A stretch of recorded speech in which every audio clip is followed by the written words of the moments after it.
So each one of these little climbs, these riders will be feeling. And now we are entering into the steepest part of the Essies.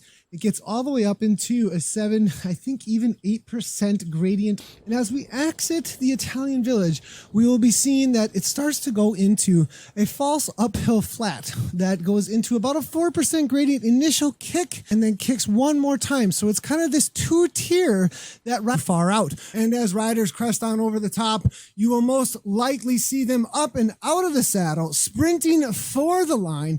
And then the question will always be, will there be continuance from the riders as they cross the KOM?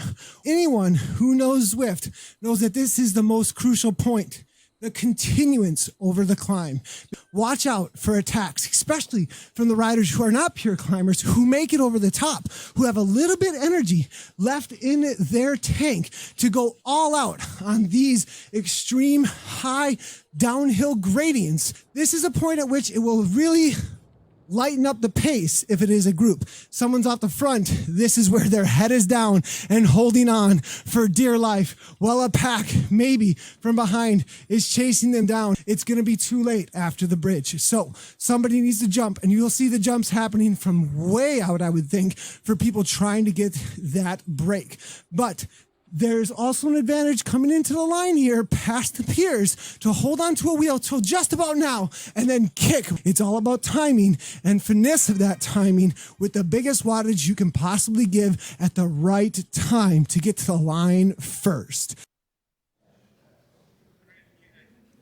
All right, I love that video. You did such a nice job. How did you not like sweat out while you were recording? You didn't see the sweat? No, I didn't see the sweat. You look completely I was definitely relaxed. sweating during that. Yeah. Well, I think very astute way to break down this course. This is one of my favorite courses to race. If you're not a Zwifter, then you wouldn't maybe know this course. But for those of us who've been in since the beta stage, or as they say over here, the beta stage, that's one of the big ones. And what I like about it, too, is that it doesn't have this explosive, skinny people only super climb that separates everybody, like going the other direction. And you pointed out very astutely on the video that it's more gradual, but it has that moment, that 11% moment. How critical is that moment going to be? Yeah, I think that moment actually, as far as the key points, right? So that's what we were talking about. There's about 3 or 4, maybe 5 key points out on this course. But the most crucial point, obviously, is going to be an 11%, about 4 to 4.5 minute climb, depending on the men's or the women's race. Coming up in this women's race, probably a little over 4 minutes or so. And it's going to be everything they got for the first 11% into those statues, right, Yes. that we were looking at. Yes. But after that, things get a little bit more tactical. You get a little downhill grade, then there's a couple of kickers, and then there's a long section where people are going to be looking for a wheel again, and then a kick open over the top, right? And so things will break up over there. But then out on Zwift, things are a little different with the groups. Yeah. You come over the top, and what are we always talking about? Continuance. Yes. Right? And so the continuance over the top, where I think the experience with Zwift is going to come into play here. Yep. What's your experience with coming up over the top of the my climbs? goodness. Yeah. If you're hanging on for dear life and you think, oh, I've hit the crest, I can back it off a little bit, you're totally wrong. That's just not the way that it works. When you talk about that continuance, really keeping the speed up, trying to get that closing speed as high, that speed up. You want as much speed over the top as you can so that when gravity kicks in, you're maxed out. And then you can maybe take a little breather, not much of one, but a little breather, and let gravity do the rest. But you're right, it's that long, slow over the top of this climb, more gradual, but as it comes over the top, you've got to push for what, another 100 meters or so? Yeah, I would say probably about 100 meters. But then, I mean, if anybody's sleeping at that point, and somebody throws down a power up, or even at that second downhill section of that opposite side of the reverse Watopia, somebody could really put in a little dig and get away. Now, if you're all together after that finishes off, though, then you're coming into the finish line. And then from there, it's going to be Gruppo Compacto. Then there's a couple other key points that we want to touch on real quick before we move on. Obviously, the Essies. Yes. A lot of bunch of punchers through there. I think we might see something in there with somebody who's not as much of a climber. Rollers. More of somebody who's more of the pursuit type that you were talking about a little bit, I think, earlier when we were off screen. So I think, the key points then, obviously the Essies. You're going to have then moving into the reverse Watopia climb itself, and then the finish for a sprint are all going to be some key major points for the race win, I think. Absolutely. And the tactics as far to this esport, I mean, they're going to be in the room together, even though they may be separated, they may be able to talk. And it's that character of esports, I think, that is so interesting. This isn't just a regular bike race, this is an esport race. And Rebecca is perfectly situated to tell us a little bit more about esports and what this is. So we'll throw it to Rebecca. As you can see just behind me, we have a lot of equipment here, and it's all going to be talking to each other. So please, could we ask our audience here at Kachette in East London to place their phones in flight mode so we can keep any possible interference with the race down to an absolute minimum. Thank you. Now, esports is a massive growth area, but so far we've seen all the action in computer games. This event is only the second time we've seen esports with real sport included. The sweat and the effort is real, and the pioneers in putting the sport in esports are CVR.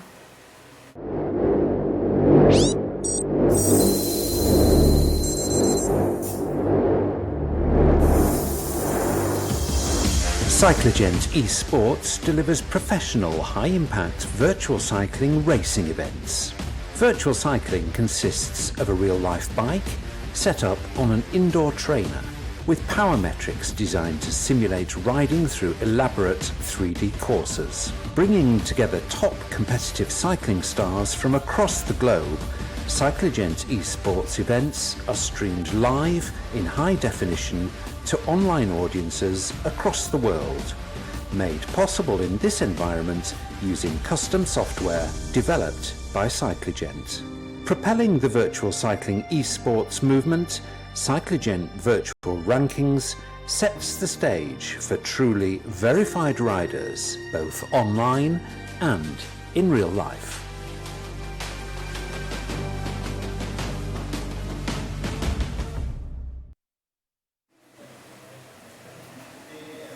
Esport is competitive, and all sports with a competitive edge need a ranking system. CVR has developed a unique and detailed method to rank virtual bike riders. Let's take a look at how it all works.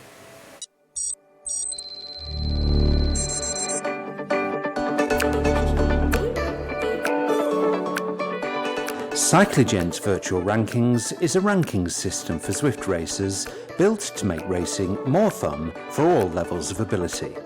The rankings are based on historical data, as well as new race results, which are uploaded immediately.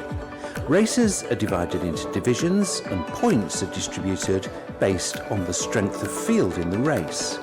Terms are separated into months, quarters, years, and lifetime. And at the end of each term, racers are able to be promoted to a new division.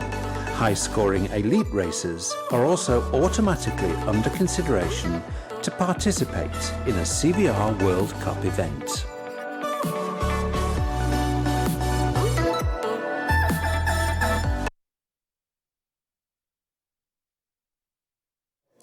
Okay, so what are esports, Cycligent Esports? That was quite the video there. Seriously. Looking at a lot of shots there from Las Vegas. Las Vegas was such a seminal event because it was built in an esports arena designed for this thing, and it added credence to virtual racing. And we talk all the time about this.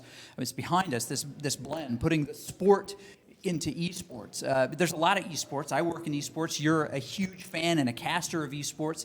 But this is wholly different. This is like this beautiful blend between the two, which is super exciting. Yeah. So that's a good point. So in esports, usually you've got this controller. Right, and you're sitting here pushing buttons and doing it. How Dexterity are we pushing buttons now? Is with pedals. Yeah. Right, and so now these avatars in the game are getting pushed forward with an actual expression of power into those Wahoo kickers that are in the other room there with those girls on them right now warming up. Right, and those avatars are only going to be pushed forward if those heart rates are going up, those wattages are going up into game.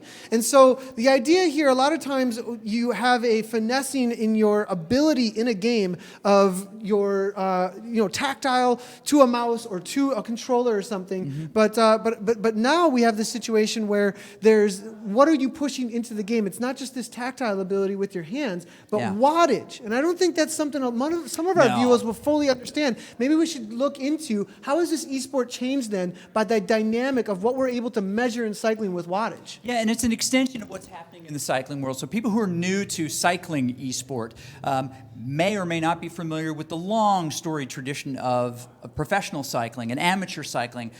But ultimately, it is that human power pushed through mechanical devices, in the outside case, cogs and chains and wheels, to create this power. We've simulated that with all of these wonderful tools and given them a world that allows them to do unique and different things that they can't do in the outside world. How long have we been able to ride London, or how often were we able to ride the Richmond, World's course, where we couldn't have done that in real life? We can go places in a game on a bicycle and do things we probably couldn't do in real life, but we still have to use the same energy and skills. We have to develop the same cardiovascular fitness. We have to learn about our bodies and know about our body, and get those things dialed in to have an athletic performance in a virtual world. We're just not seeing a ton yet of real world skills, right, translating into virtual world performance. But we are here. That's what's so cool about CVR. So on that point, though, there are a whole nother skill sets. So we're talking about wattage into the game, right? And so putting that wattage into the game, you're going to be these people are going to be put, as you can see from the shot here, those pedals are being pushed, and there's an actual wattage that these girls are going to be expressing into the game that's going to be pushing those avatars forward, right? But then the skill idea, though, so there's a little criticism. It's not of Zwift sometimes. They're talking about no skill as far as bike handling, but there's other skills that people are unaware of a lot of times when it comes to Zwift. And you jump into a Zwift race and you look at the watts per kilogram that are put out throughout the entire race, right? We get all this telemetry that gives us feedback about what actually happened during the race. And you can see a discrepancy of up to 1 watt per kilogram between the winner and through 10th place. And the winner might have put out, let's say in an A race, A category racers are 4.0 watts per kilogram or higher, usually in Zwift. And in an A race, somebody might put out 4 watts per kilogram, win the race, and the winner of the race put out 5. If you're telling me there's no skill involved in putting out 4 watts per kilogram versus 5, you're just wrong. So there's definitely a new skill in this new way of cycling. Right? And so there's definitely a completely different new skill set in this new way of cycling, Chris. Yeah, it's so true. And the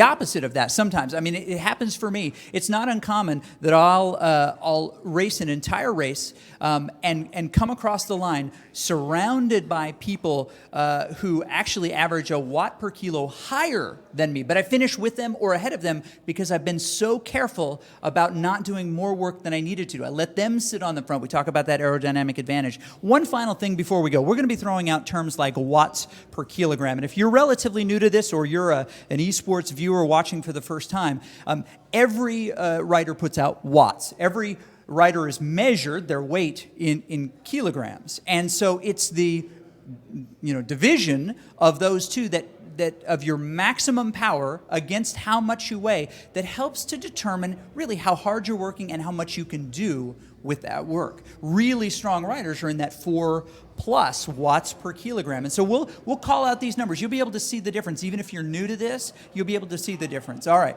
we are 1 minute away from the race. So we're going to get to call this in just a second. But last minute thoughts. Who do you think is going to have an early success here? Well, we'll have to see. A lot of times, one key point that we didn't talk about after that course reveal was the start. Yep. And we know in Zwift racing, the starts are crazy fast usually. Yes, they are. Now, with a lot of pressure on this with the World Cup event, as you see the girls warming up here, they may do a little bit more looking at each other. You might see a little more grupo compacto than we're used to, Chris. We'll have to see. But as far as the idea of watts per kilogram there, this is as official as it gets, okay, when it comes to Zwift racing. In the virtual worlds, a lot of times there's a little bit of criticism about, well, what do you know if the weight was? What do you know what the calibration of the trainers, all this stuff? Every rider here has been weighed in, and every rider is on the exact same trainer today. So this is about as verified as it could get. All right, it's time. So I believe we're going to throw right back down to Rachel.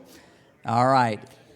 And so it looks like we are in the race event, getting ready to go, and it looks like a director is telling the girls what's going on. We do have a shot here of Carrie Konebear. It looks like racers are underway, big push and we're going to see what the push is right from the get-go. We do have Carrie from the BRT team immediately right to the front. Looks like being followed closely by Lindsay Garrett, then Heidi actually Gould there, not a Zwifter actually, making her way to the front as well, but she recently, I think, took 11th in the UK national race, I believe. Yes, she did. And she is an XC mountain biker, as well as Lindsay Garrow, who's right on her wheel, is as well. But there is Rachel Elliott with a warm-up and a KOM jersey already to go with it. I mean, this is a fast start, as we thought. 562 watts, 175 beats per minute, 176 there coming from Lindsay with a lot of focus. Absolutely, and they're pushing here, trying to stay on the wheel. Now, it's interesting to see who's like, you know, letting people get to the front. We talk about that aerodynamic advantage. They definitely want to be in there. The intensity on their faces right now is palpable. So cool to watch. Now, Rachel backs off just a hair. She's still putting out a lot of watts, but not a huge over-the-top cadence. Her heart rate is peaked at this point. She definitely wants to make sure she puts the pressure on the front of the field, and the other ladies are going to try to just stay around her and on her wheel at this time. How many of these folks do you think are going to be able to do that? Slides to the back there as well.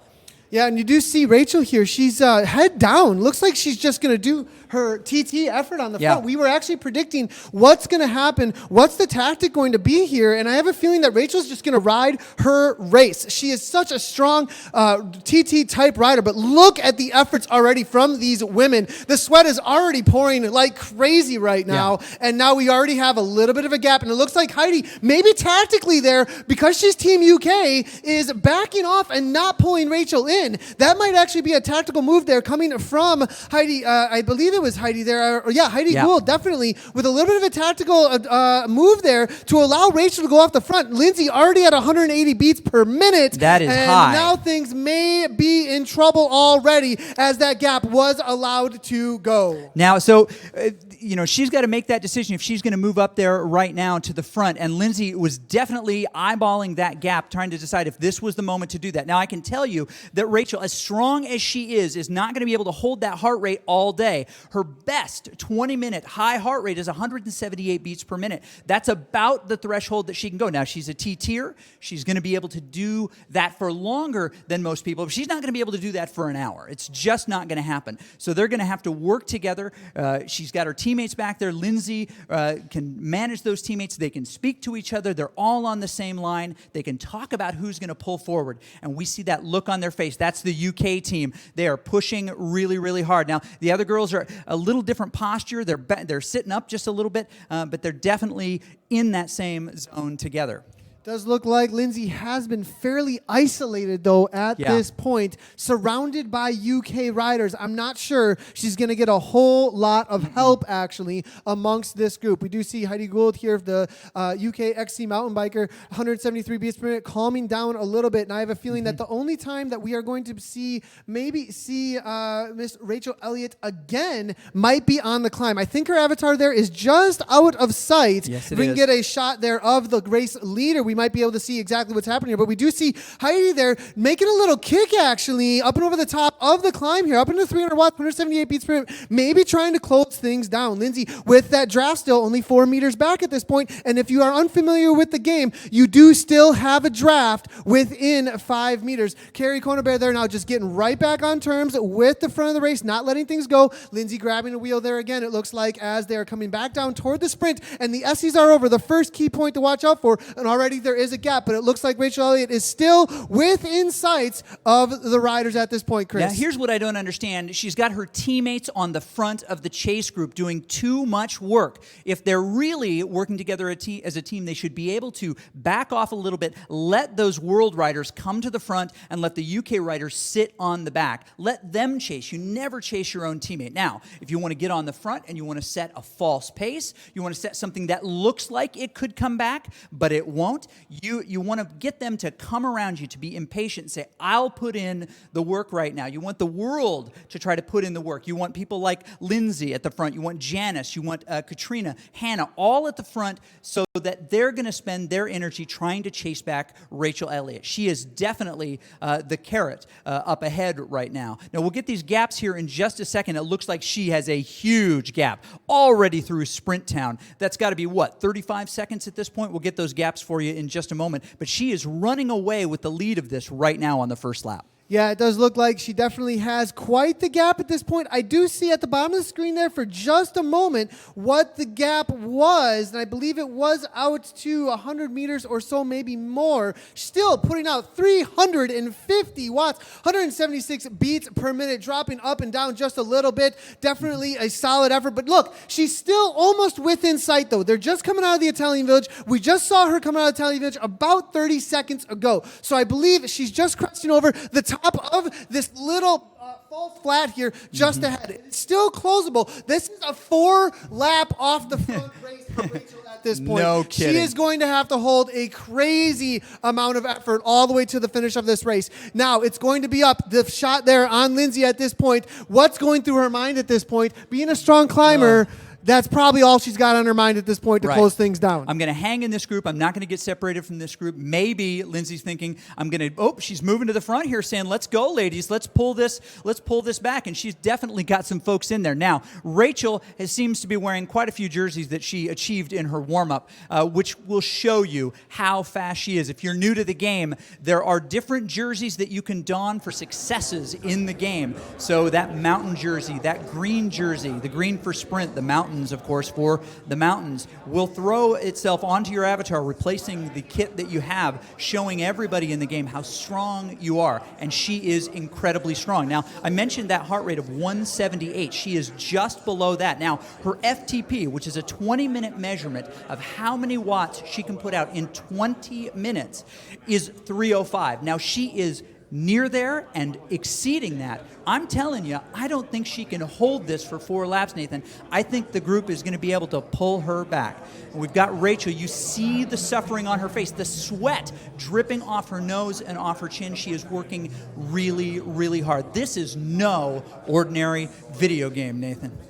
No, it's not. Now you do see the group, the chase group, the main chase group containing Slade as well as Gould. It looks like, and Carrie Konaber's in there with Lindsay Garrett. It looks like Slade here, 134 beats per minute, 162 heart rate. Looking fairly comfortable, actually, from the UK team there. Slade maybe sitting in and waiting for a moment. I have a feeling we're about to see some fireworks go off here as they head in to this reverse Watopia climb. Hanks. Now 163 going past Hanks there, and it looks like Lindsay, along with Heidi, they're sitting at the back and waiting for the moment here, maybe to go, but 40 to 50 seconds already for Rachel Elliott. Man, that has got to be a little bit of a kick to the pride a little bit, like, can I bring this back? What's going to happen? Slade now getting into a little TT position now, knowing that the long haul of the reverse Watopia climb is coming up, and you know it's going to be about a 4 to 4.5 minute to the top now for this climb, and we're about to get into the most difficult part of this first lap. Yeah, and so you see, we just saw Hannah there. She was starting to slip off the back there. That is not the time to let a gap go. It's not a time to put any distance between you and the wheel in front of you. That 11% we talked about in the opener is happening right now. And you can see these are power trainers that will adjust their tension based on the course that you are on. And so everybody who is in this section right now, they've really, really tightened up. Hannah letting this gap go. She sees it right there. She's getting in her drops where she feels like she has the most power. She's putting her elbows down, trying to cover that distance, and she's starting to pull it back a little bit. She's going to want to see that shrink and want to get on the wheel of those other women so that she can ride with them. You want to be in a group right now unless you're off the front by yourself. But you can see the pain, Nathan. This is not fun. Yeah, and you do see it looks like Heidi here now taking the lead actually at the front end of the race, but being maybe not quite as experienced in the world of Zwift, lets her power drop maybe just a little bit too much there as things leveled out. Still 178 beats per minute. Now Carrie, knowing that this is a tactical climb up and out of the saddle there, making another little kick and trying to speed things up a little bit. It still looks like Lindsay sitting on amongst a lot of UK flags actually, still just waiting up, it looks like, for the moment to pounce maybe, or perhaps it's a little bit too much for the legs at this point. It's just going to hang on. It might be a race for second now. We'll have to see how big that gap is out to Rachel Elliott. As we know, she is far off the front, a full 40 seconds. Has that come down at all, I wonder, at this point, as they have done that initial climb, knowing she's a very ruler-type racer. Now we do see that Lindsay has first-person point of view. Yeah. She does have a keyboard in front of her there, as you can see, and is now just looking at the avatar right in front of her. So smart. Because when you can change in this game, you can change your view to look at a number of different things. She has selected first-person view, which is ideal for judging a more accurate distance between you and the rider in front of you. You can make more effective adjustments to your pedal stroke and your power to stay perfectly in that slipstream. She is showing why she's such a veteran of this virtual racing. And although it seems like a small thing, which camera you select, but it's a big thing when I see it. It tells me that she knows she's got to reserve some energy if she wants to have a result, and she's very capable of a result in this race. She's got to do the little things, the marginal gains. Back on board with Rachel Elliott, and she is about to crest the top of that hill with the KOM. I imagine she'll keep that jersey for the women. Yeah, so definitely up and over the top for the KOM there, 385 watts or so, 177 beats per minute now. And as you can see, she's got a solid half the climb already. Yes. So it looks like she's already got a minute, maybe two, over the rest of the group. So I have a feeling they're going to have a difficult day out there in order to catch back up. On the downhill now, 345, 377 or so. She looks like she's going to be setting some record numbers for herself today. Yeah, she really does. 75 beats per minute. She's keeping that RPMs fairly head down here. Try and find as many watts on that downhill as you can see. The qualifier from the US of A now for the Worlds team, suffering away with the sweat dripping. Deanna standing there from the Las Vegas event, second place. From that, now off the back, and it looks like we do have three now amongst the chase group. Lindsay putting a little dig in there with Heidi trying to hold on to the wheel. As we're looking at Heidi's point of view, she does hold on, it looks like there. With Carrie Konebear, it looks like as well, I believe, still hanging in right along with her. Now Heidi just trying to find a wheel again, 175 beats per minute to 400 watts actually. Wow. Kicking one more time, making sure those wheels do not get away from her. It's going to be about the continuance over the top, though, as to whether or not they're going to hold.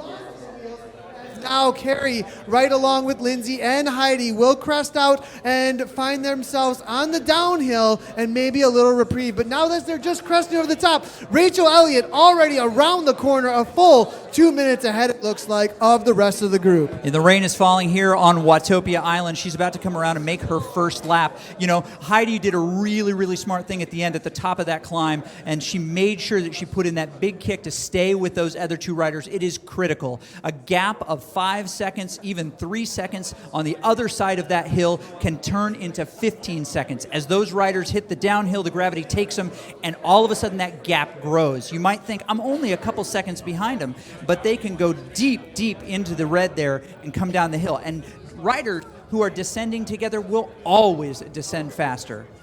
So a couple of the things that we're seeing in that lead by Rachel is that she's able to now, I mean, we're many minutes in here, but she's been able to sustain that heart rate and that wattage. But we'll notice that it did drop down a little bit there at the end of that climb. She's settling into her zone, doing the best she can. And I think we're going to get time gaps here in just a little bit. It'd be really interesting. But you might be thinking, well, what about these women who are not chasing Rachel down at this moment? Well, every rider in this team race matters. Where they finish and how they stack up will help us to determine who we're going to celebrate. Was it UK today or was it the world? And while we may have a UK rider well off the front, what happens behind her is just as critical, Nathan.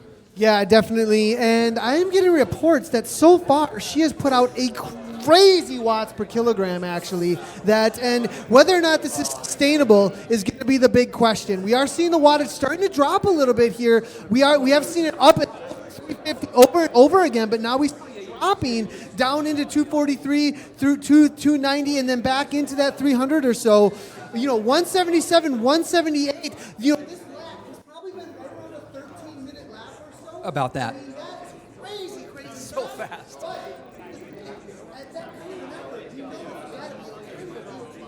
Yeah. 3 more laps. Mm-hmm.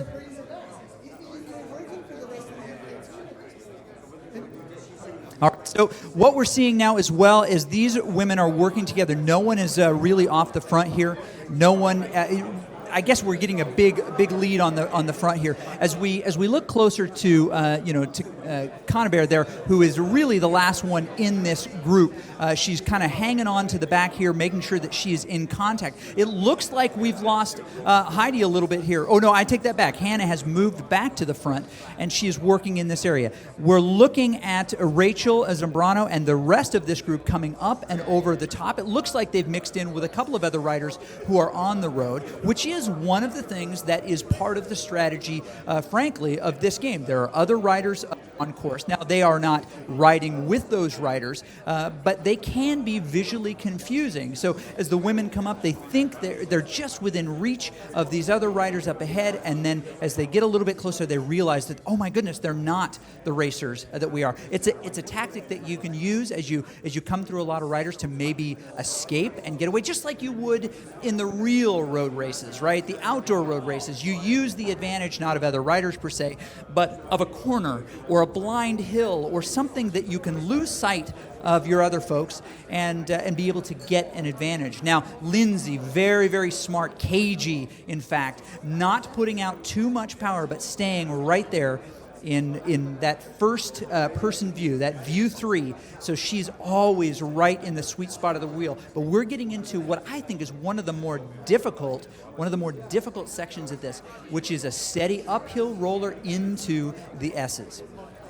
Looks like they are going into the S's there, and Gould is leading things out there, and now it looks like Carey able to hang on to the wheel. Lindsay now, it looks like right up trading a little bit back and forth, actually. So good to see that. Now, speaking of bikes, though, that's another thing as far as in-game. We do see the Tron bike there.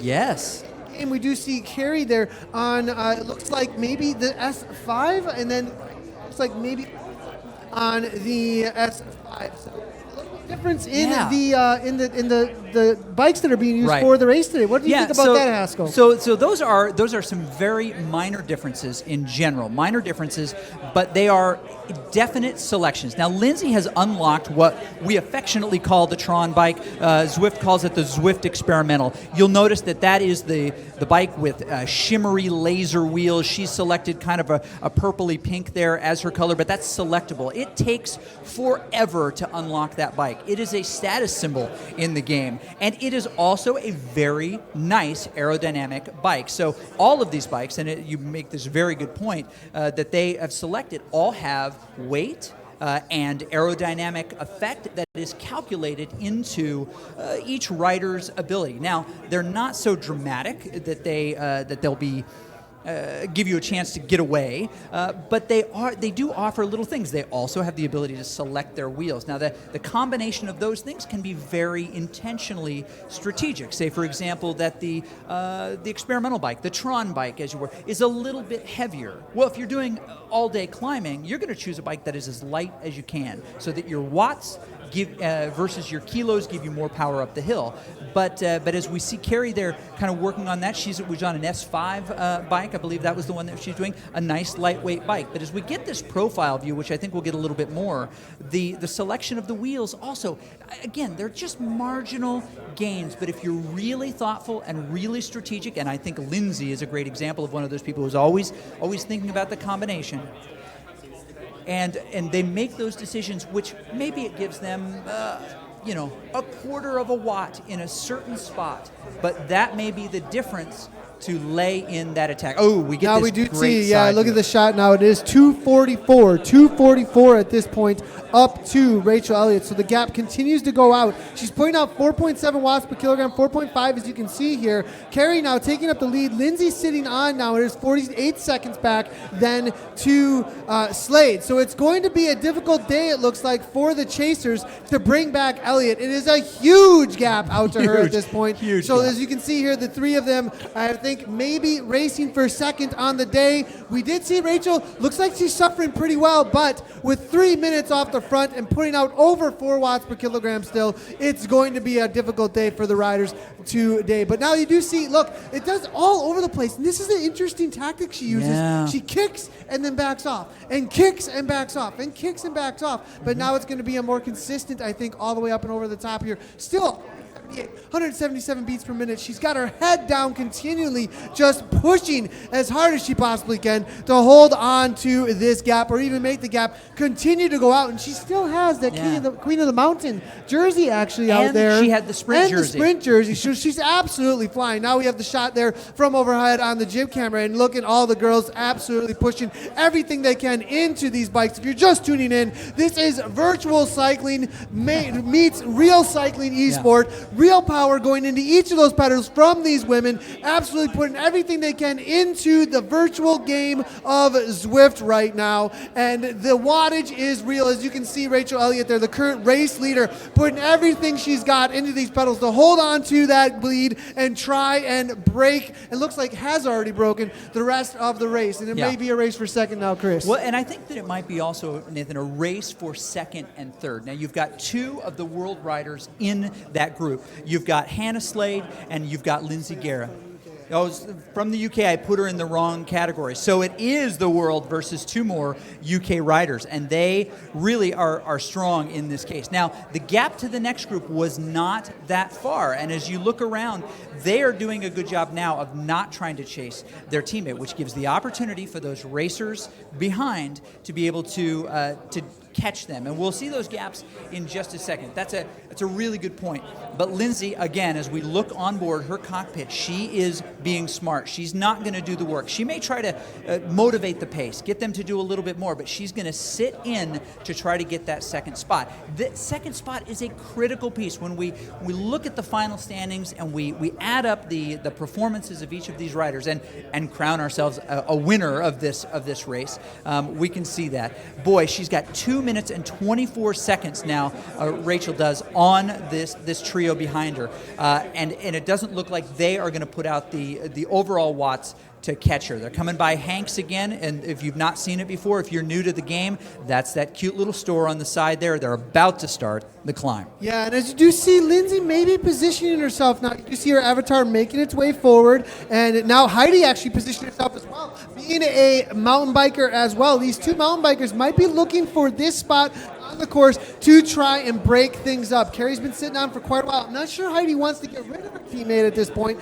but now you can see Carrie now making her way to the front, 211 watts or so, 165 beats per minute. I think it's kind of gotten to that, we've been over threshold for quite a while. They've sat in on the flatter parts of the course, and now we might start seeing some attacks now. Now 165, Lindsay making her way to the front now. Not sure we're seeing anything quite yet, and perhaps at 180 beats per minute, Lindsay might have to just sit in and watch what's happening. Carrie now making her way to 4.1 watts per minute, 4.5 watts, now 5.5, up and out of the saddle now. Is this an attack from Kona Bear? Lindsay Guerra following very closely there. Now coming around as well. Only 14 seconds back now to Slade. Slade maybe be able to get back into this race, actually. Back onto this race, especially if none of these riders are going to try to break up the other ones. Now, you come up to a little section like that, and you put in a dig. The dig is described as, I'm going to put in a little more effort to see what you've got and to make you come with me. It's not an attempt to break away. It is just an attempt to really stress the other folks, to test how you feel,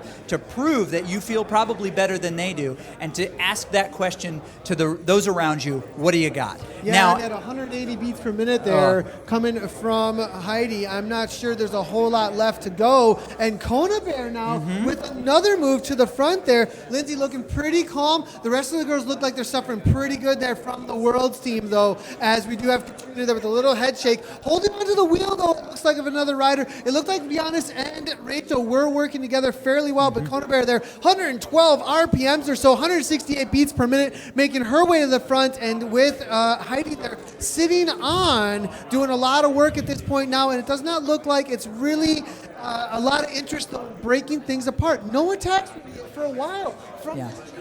No. I think they've kind of settled in and said, look, this may be a race for second today. This may be a race for second, and you know what? Where we finish matters. So I've got to make sure that I don't blow myself up so that I can provide my team the highest finish. We got to remember, this is UK versus the world, and so where all of these riders finish really does matter. As we look back at Rachel Elliott, we can see on screen her body language. She gets that kind of sideways cock when she is all out of the way. I mean, just kind of just bent over in pain and in suffering. And she is going downhill, still putting out amazing watts. Remember that number we talked about at the beginning, heart rate of 178.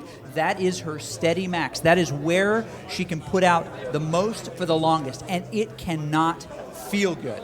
I don't know about you, but how long can you survive at 178? Yeah, 178. Well, especially, here's the thing, an interesting fact. They're inside, as you can see. Yes. They've got those. They have some fans on them. Yes. But I mean, you need a fan. If you're going to be doing some Zwift training, you absolutely need a fan. But as you can see, the indoor definitely brings the heart rate higher because of the heat. Yes. The higher the heat, the higher the heart rate is usually going to go. You're usually going to see some higher heart rate numbers in there. So at 178 or so, for me at least, it really depends on what your max is too. Yeah. And so Rachel, then if I think a lot of the telemetry though that we've gotten from her past races is from Zwift Racing, right? Yeah. And so no, it's not going to be comfortable, but that is a number that we've seen in the past there with the HR 178, and that's what she can hold for about an hour straight. Okay, Lindsay's such a cagey rider. I got to compliment her at this point here, not just because she's racing for the world. And you know what? I think a lot of people, now that UK is blowing this thing away, they want to see the world put in. But one of the things that she did is that you'll notice when we had her camera there, she drifted to the front. Obviously, she's going to get more friction. Just like in the real world, the game is going to tell her, you know what, your watts don't go as far. And what she did is she elected at that point to back off just a little bit, not over 200 watts, but down to about 170, 150. She picked up her bottle, she had a drink, and she invited those other riders to come past her. Now, those other riders that are with her, a little bit less experienced, they didn't recognize what she was doing. They just allowed themselves to drift back, and you'll notice that Lindsay has moved back there. Now, a little bit of a push here by Carrie coming over the top. She's got a slight actually gap. Looks like it might be a little bit of an attack, actually, as she does have, it looks like 10, 12 meters over the top here, actually. Lindsay, as you can see here, trying to follow that move a little bit, but the Kona Bear now gets away a little bit. Now it looks like that's Lindsay, dangerous. now look at those eyes there. She's trying to see what is going on, and it's been closed down immediately. But Heidi goes flying by with a counterattack, it looks like there. Lindsay gets right under the wheel of another rider. A little bit of smile there from Carrie, though. You can see it. She knows what's going on there. She's not going to let that go, it looks like, as she gets countered. Oh. Is that smile going to turn into a grimace, or is she going to get back on terms? It looks like Heidi now on the front. Does Lindsay take advantage of this? This is not a place, though, I would expect an attack from Lindsay. Now, No. Lindsay got in tuck for a second. Yeah. Now Carrie, though, 7 meters, 6 meters, she's back on the track. Pulling it back. This is a classic abuse move. We've seen it whenever you have outnumbered your opponents. You've got a couple of teammates together, and more teammates than your rival does in a group. What you do is you just keep putting in little pushes, little digs, and trying to get them to work harder than they need to. This was not an attempt to separate her. Lindsay is too strong and too smart. But what they can do is they can take just a little bit more out of her, each time they do it, and wear her out over time. Yeah, it does look at the avatar standing up a little bit here and there. There aren't these like serious attacks, but you are seeing these little digs here and so there. what's that and you about? saw Heidi there for a second. Her heart rate went to 182. That little change in heart rate, that 3 beats, is actually a pretty big difference when you're already at threshold. Yeah. Usually that means a pretty good dig was put in, and you're actually carrying these reactions right now.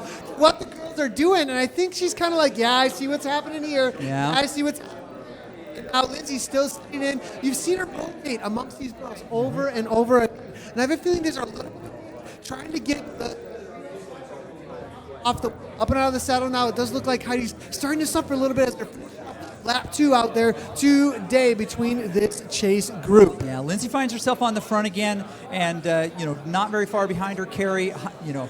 Also Gould right in there too. Heart rate dropping just a little bit. It looks like she's trying to reserve a little bit more. She puts in when she needs to, but she's not working it that hard. So one of the things that I think is really important, and you can help us explain this a little bit. Now, you see sometimes the rider perfectly seated, but then you see the avatar stand up. What's happening in the avatar response that should be, what's the viewer looking for? You see that avatar either sit up or get out of the saddle. What's happening? Yeah, so what's happening there is the game is responding, Chris, to the output of the wattage that the rider on the bike is doing. So even if the rider that's on the bike in real life there is not standing up and putting out a big, huge effort they're putting big effort when the avatar stands up. Yeah. But they're not standing up in real life. That doesn't, the avatars respond to the wattage that is going out. So it stands up a little bit, or it even gets into a tuck down stand up when it gets into 8 watts per kilogram or more. And the bike starts moving back. And the bike starts moving back and forth. The game recognizes how much of an effort is going into the game, and then makes the avatar respond correctly, as if it's some sort of restraint or some sort of a hard effort. If it sits up though, when the avatar is drafting, it actually is responding to the reality of, look, this looks like it's an easier effort. So it kind of sits up a little. And so the game has a lot of dynamics in there actually, as far as how it responds to the wattage. I have a little kick here from Lindsay. With the gap, actually. Kona Bear there with a little smile now, hiding now, seeing maybe a little distress in the face, trying to make sure that it doesn't get away. There's the picture of the leader now. Looks like she's really suffering at this point. Closing the eyes, trying to put the head down and hold on to this gap. She's only got a lap and a half to go at this point to win this World Cup event, UK versus the US, and she might be winning it for her country at this point. And she's really strong at these distances. She's definitely a long TT type of personality. I'm really impressed to see that she got so much out of the beginning. She is not the best sprinter in the group. She's actually, when we look at 15-second power, so I went back, Nathan, and I looked at historically over these riders, there's Zwift power. You can check them out yourself. There's also the other great tools for looking at that. We'll talk about those in a second. But Rachel's top 15-second power output was 447. She's not the fastest and most powerful in the group. And at 61 kilos, that's not a great sprint watt per kilo. In fact, there are 2 other people, rather 3, that are stronger than her. One of them being Carrie, the other being Lindsay. Now, they are really close at over 500 watts, and what I would hope to see is a sprint between those 2 at the end, because they are, without a doubt, big sprinters. We'll see what they have left in the tank. Now, they're getting into this difficult session, and I want to know from you, when you see this area, what type of rider, you mentioned it a little bit ago, but I think the people want to hear, what type of rider has success in these rollers, and maybe what's their technique? What's one of the techniques you can use in this up and down to make sure that you stay where you need to stay? Yeah, it's all about the punching when it comes to those sections. If you punch it and have a little continuance through the S's, punch it over that 5% gradient or so, and then continue. Like spin it out? Again, yeah, well, you got to make sure in the game, especially when you're using these smart trainers, that you shift up too. And that's one of the experience things, is that when you get into uphill grind and the trainer kicks back at you with that resistance to give you that 5% grace. These Wahoo kickers right now are actually giving resistance to the riders in order so that they will actually feel uphill gradient. But then on the other side, the flywheel actually lets go a little bit, and it actually gives that real feel of going downhill. You have to shift up. Yeah. Don't do so, you will lose power on those downhill sections. But definitely the riders that are stronger there are going to be the more the pursuit or the climber type riders that are going to be able to really take advantage of the Essies. Yeah, so we've got a runaway leader at this point. She's doing an amazing job, and barring some kind of mechanical, which happened. Certainly one happened in Las Vegas. Very few people knew about it because it was visible in the room, but a cyclist, something wasn't tightened down properly and a bike started to come off a trainer. Mechanical miracles can happen in virtual cycling just as well. We can also have not a mechanical, but a biological, right? Where you are working as hard as you can and something goes wrong. Blow up. Yeah, an upset stomach. You are out of gas. I've had that happen to me many times. Sadly, it was in a 5K race, not what they're doing. But, oh boy, you see Janice right there, Denning, and she is working really, really hard. We'll get into their race in a little bit because what's happening where they are really does matter. We're seeing a special performance today from Rachel off the front here. But this group is one that we want to keep our eyes on because something is going to happen here that is amazing. It's 2v1, and she's doing a great job right now, Lindsay Guerra, of holding her own. But Heidi and Carrie are really, really strong. Yeah, it looks like Heidi always with this little bit of a grimace on the face, working very hard, very high cadence all the way through, 177 beats per minute. We've watched her max up to about 182 or so, but we did see a picture just a moment ago of Carrie as well as Lindsay, and both of them looked very calm. Mm-hmm. Now, a lot of riders maybe just ride a little, it depends on how you ride and what your emotion and expression is, but so far, it looks like Heidi might be in a little bit of stress from her facial expressions there. While now you can see Carrie there looks very calm, 164. Her heart rate was up on that 167 for a little bit. She's dropped about 5 beats, drops ahead a little bit. It does look like she's got quite a bit more in the tank. Lindsay was looking very calm though, and maybe just following wheels and looking to make an attack up and over the top of the climb. So one of the giveaways to me, we look at Lindsay right there. She is working hard. There's no doubt about it. She's glistening. She's got that perspiration on her forehead, but she is not moving around much in the saddle. She is transferring most of her effort down through her core into her legs a little bit. She just shifted right there as we see her right there. But we're not seeing the same in Heidi. Heidi is starting to rock. She's starting to throw her legs a little bit more. It looks more desperate. You tend to see it at the end of the Grand With Tour. With the tongue out there a little bit there, loving the expressions there from the riders. Now definitely. She's calmed down a little bit on this flat section. It'll be interesting to see if she starts to throw a little bit more as she comes up the hill. But I see that rocking upper body right there. She's going to grab some water. She comes over the bridge. See that rocking upper body, and it tells me that there's a little bit more distress. And the reason I know that there's more distress is because that's when I do, when I really get tired and I'm close to dropping. Now, speaking of feeding on the bike, though, I haven't seen anybody taking any gels or anything. And in a 1 hour event or so like this, they definitely, because of the VO2 max, the over VO2 max, the driller, sprint type efforts that they're putting out over these climbs, they're definitely going to need a little bit of extra sugar, I think. Yeah. I wonder if it's in some of the riders' bottoms. Jana's here now, really suffering. It looks like she was working with a few riders there a little early. I think she was with Rachel for a little while. You can see how hard she's working. Yeah. Lindsay looking fairly cool there, 177 beats per minute. Look at her eyes. Look at her eyes. She is so focused on this. That's what I love about watching her. She's a very strategic racer. She knows what she can do, and she knows what she probably shouldn't do, and she makes the right decisions. Now, it would have been great to get on Rachel's wheel. I think they all would like to be on Rachel's wheel, but it was right there at the beginning. It was from the drop of the gate. Yeah, exactly. She's got the whole climb. That wasn't the opportunity. So what she did is she looked around her. She made a really smart decision. Lindsay fell back in that group, and she's outnumbered. These girls are doing a great job. Now, we're seeing Rachel getting close to coming around to beginning this last lap.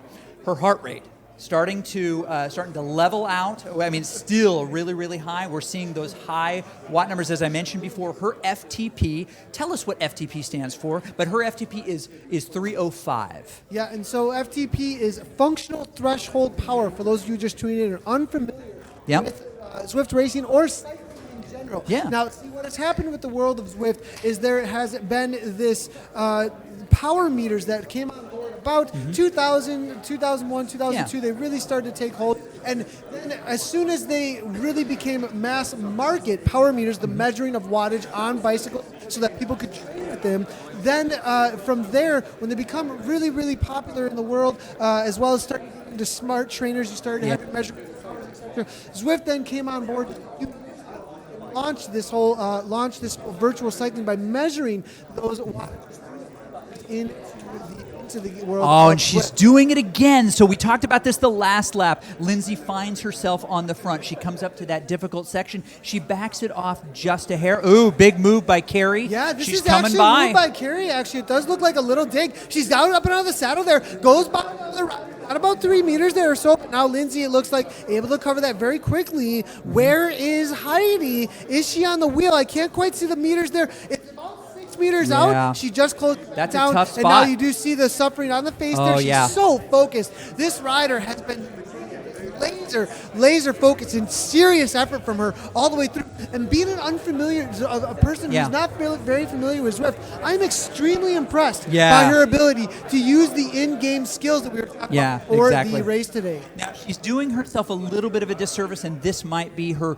relative newness to the game. But when we talk about that gap between you and the other riders, Lindsay's doing a nice job of always staying in that first-person view, so she knows, without a doubt, how far away she is. But as Gould falls back just a little bit. Now, as we mentioned, you get that 71% advantage, right? It takes 71% of the energy to do that big push by Carrie right here. She's testing the legs. She's coming around Lindsay. Lindsay's going to have to respond. That Lindsay might have been getting away and had to respond at that moment to make sure that she doesn't really bump the heart rate up there. That also put there into a little bit of the hurt locker, 181 beats per minute or so. You are seeing now, though, I've noticed we haven't talked about this, all of these thumbs up. Yeah. If you don't know what's going on here, why are there hands and thumbs above people's heads, Chris? Oh, those are the ride-ons, right? And so as other people see you, they can click in-game and they can give you a ride-on. It's a like, it's a thumbs up, it's some kind of promotion, and they feel great when you get them. It's other people acknowledging your hard work in-game,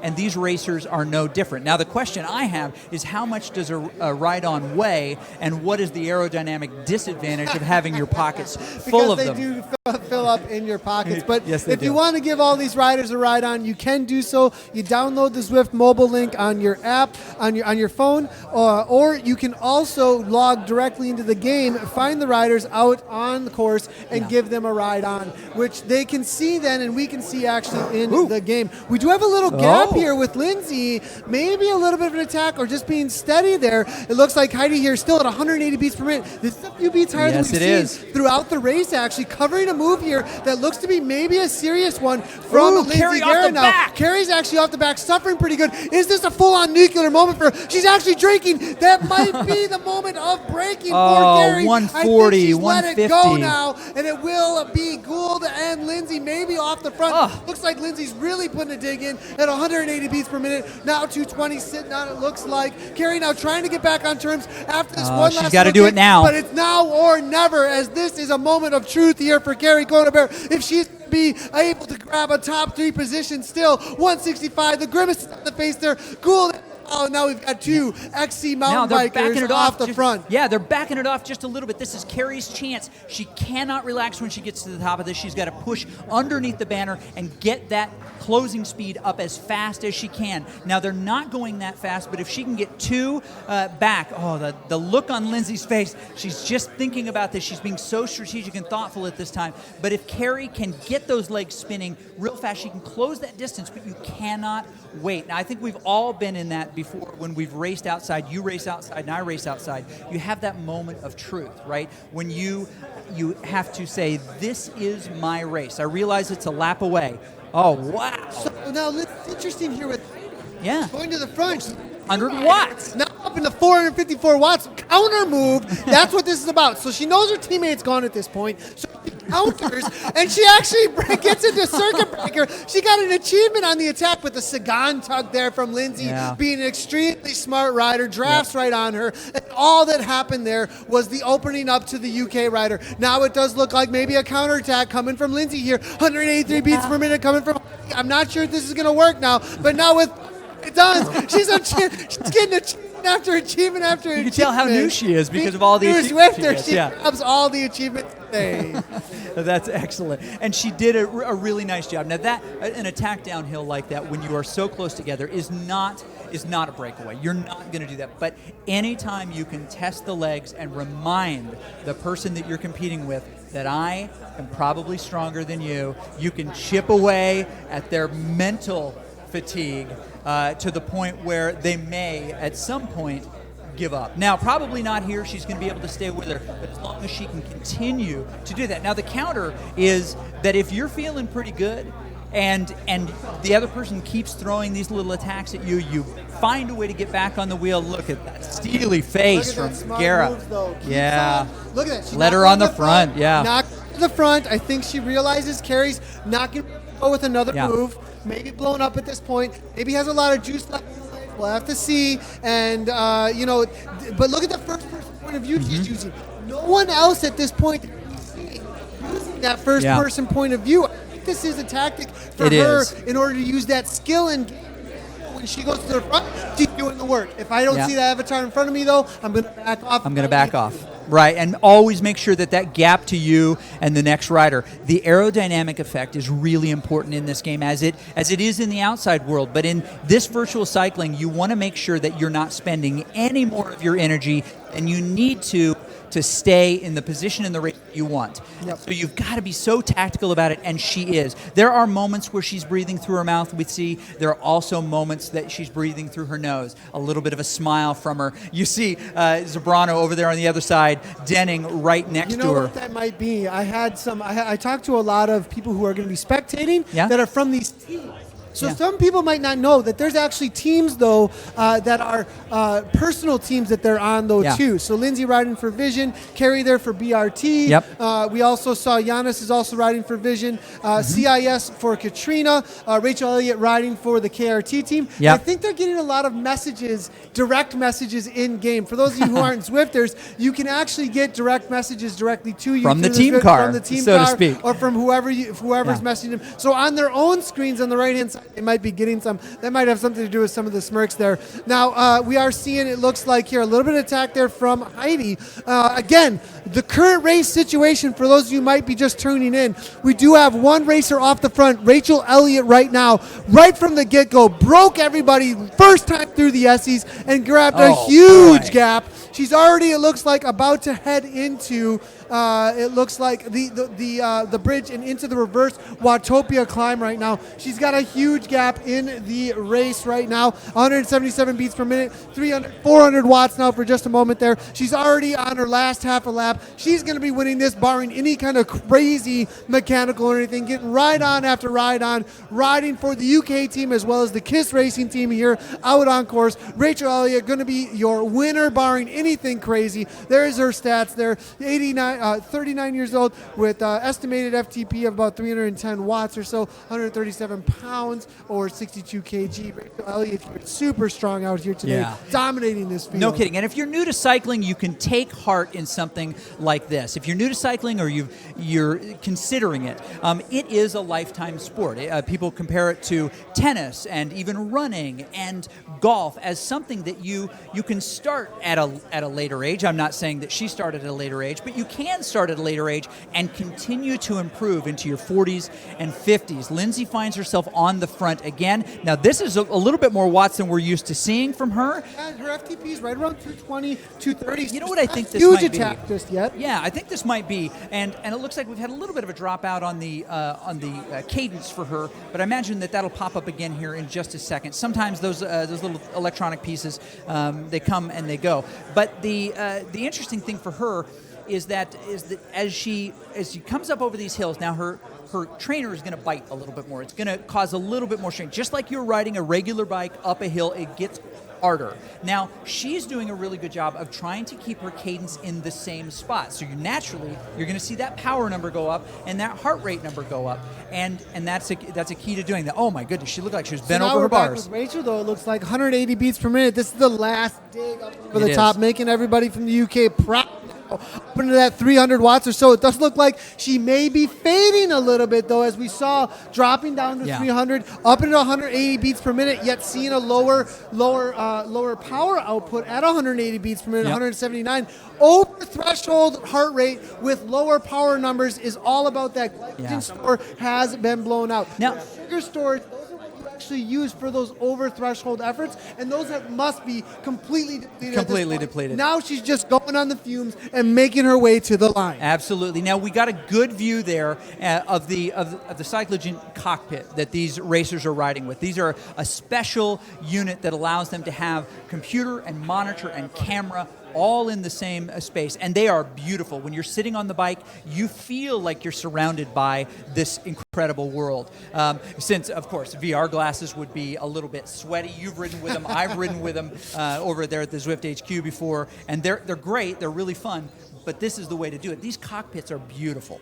Yeah, they are definitely a great experience for the riders. But speaking of the experience for the riders now, what's going through these girls' minds? Let's think about that. Because right now, for Heidi Gould and Lindsay Guerra, the UK versus the US is playing out for second place at this point, and they've got to be getting a little bit of jitters in their heads, a little bit of butterflies in the stomach, knowing that it's going to come down to this last time over the reverse Watopia climb as to whether or not they can break each other. Being two XC mountain bikers at a very top level from their country, Lindsay just actually winning a race this past Sunday in real life, jumped on a plane and came right back on over here to race in this World Cup now. Heidi with that 11th place recently in Nationals as well. Yes. This is a XC versus XC world right now, but now we're back with Rachel Elliott, as you can see here, off the front and just finishing her climb.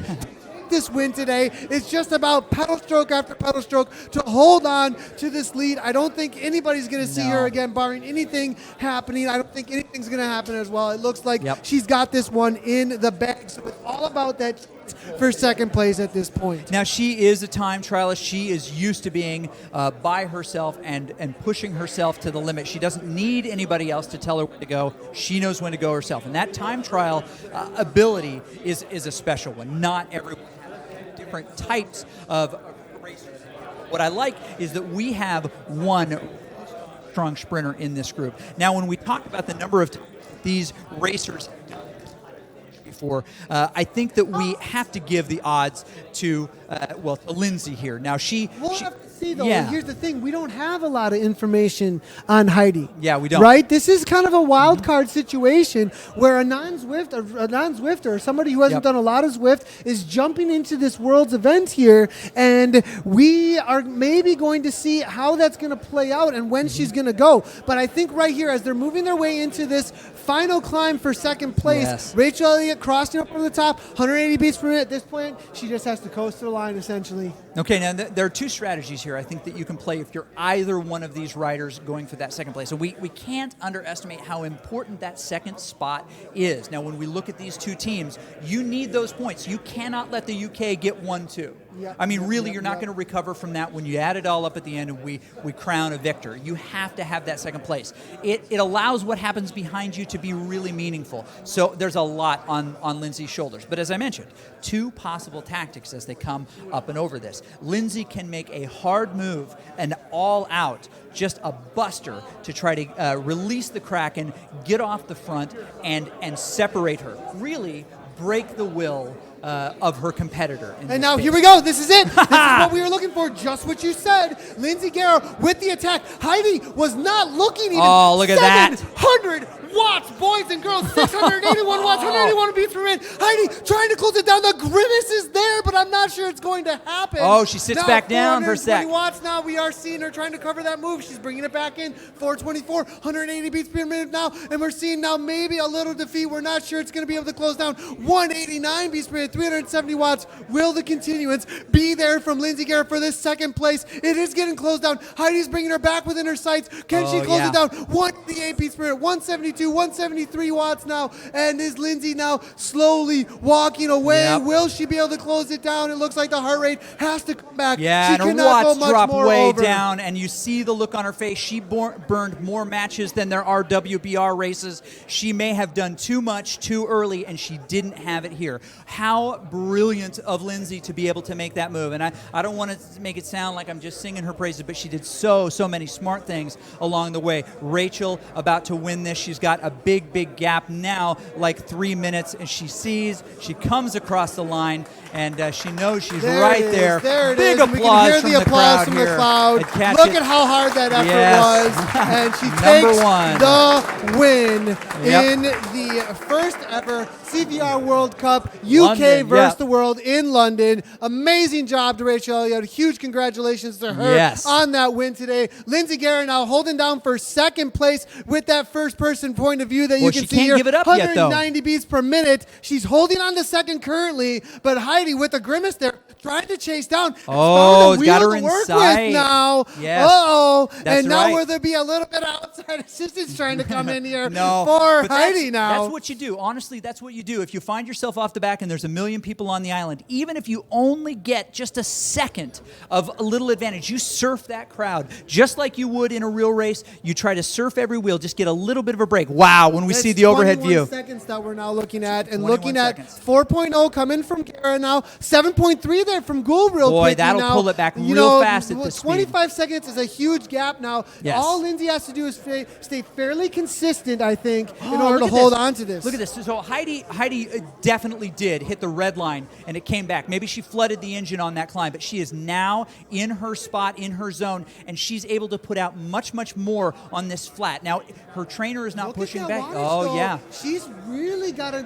She Yeah. looks like she's got some more wind in her tails. Yep. This might be a battle still to the line. Lindsey might she- be fading a little bit. We got her head down there for a second. Yep. Will she be able to hold on to this gap all the way to the lines? There's still a lot of Wow, racing so left. much a racing. lot of tarmac left to bring it back. It comes down to the decisions that Lindsey will make coming up and over this climb. Will she be really smart? Will she have the energy to, once she crests over the top, to give as much focus to gaining that speed again before she starts the downhill, not allowing that gap to shrink at all? There's a critical moment for Heidi right here, that she continues to try to keep at her maximum speed and push over the top. So let's get some predictions here over at the Twitch channel. We are watching them. Like we are watching it right now. Why don't you go ahead and put in there, Lindsey and Heidi, we got a battle to the line right now. Throw your predictions.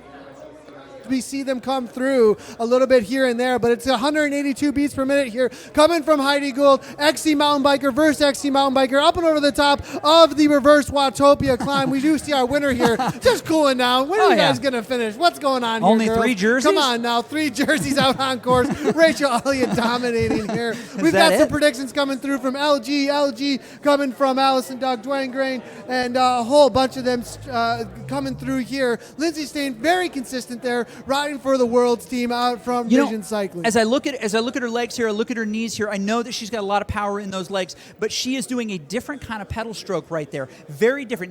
Now Gould is still throwing her legs down there. She may have a little bit left. Wow. It's only 12 seconds, it's only boys 12 and girls. seconds. Own 12 so seconds. here is where real action happens. As she comes up on over the top, she knows she's just got a moment before that speed overtakes hers and that gap will start to grow again. So she's got to close that down, and she's doing it right now. She's got to get to that banner as quickly as she can. Look at that cadence. Yes. Look at the standing up out of the saddle there. Really keeping the power down. 183 beats per minute. It's just 2 minutes or so to the line now, Yeah. Chris. Oh, my She's goodness. got to do everything she can over threshold, throw everything she has into those pedals to try and close it down to Lindsey, who looks like she might be just egging it on to come on so that she can sprint then, Yeah. maybe if she does get So caught. she looks a little different in the face to me, and maybe I'm reading a little bit too much into it. But that is a look of determination that we see right there. We look overhead. But it's back out to 22 now. Well, and that's going to happen when they hit that hill. Now, that'll come back a little bit more when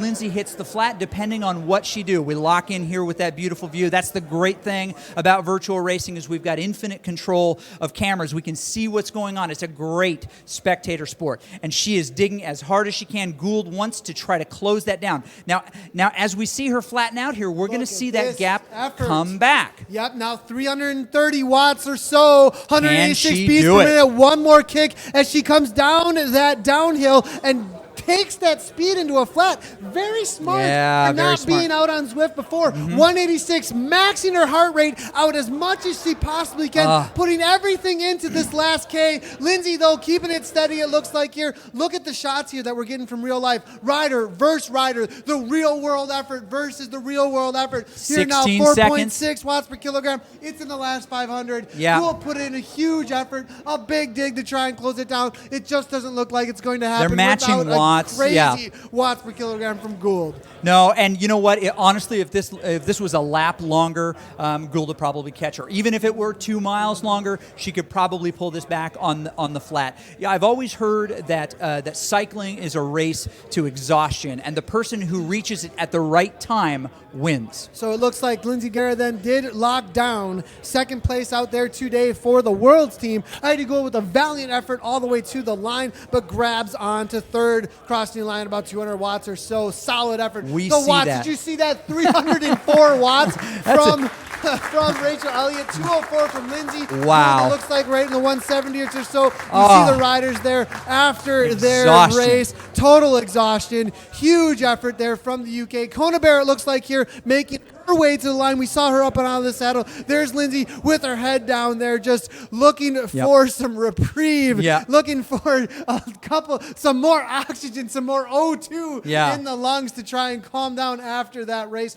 What a huge effort from the riders. No kidding. Now, you may want to know what's going on here on the rest of the race because it does matter. We're going to get to that in just a second. We hope to show you a few more finishers. Carrie, one of those finishers, and she's coming across the line. She's going to get that 4th place, and that is really big for the UK right now. Yeah, actually, one of our qualifiers here won her entry to the race here through the racing. So what an amazing result for her after winning that racing entry, and great job there representing the UK as well as the Bolt Racing team, who she races for virtually in game. There's Lindsey Guerra, our 2nd place finisher, now still trying to catch her breath. As you can see, some of the hardest racing, some of the hardest riding you can do is Zwift riding. No kidding. And in a moment, we're going to take you down to the awards there. But we want to jump in. Janice here, she is definitely cresting the hill here. We believe that she is currently in the 5th position. We'll get some of that from the control room shortly, so we have a lineup of where people are. But this is important.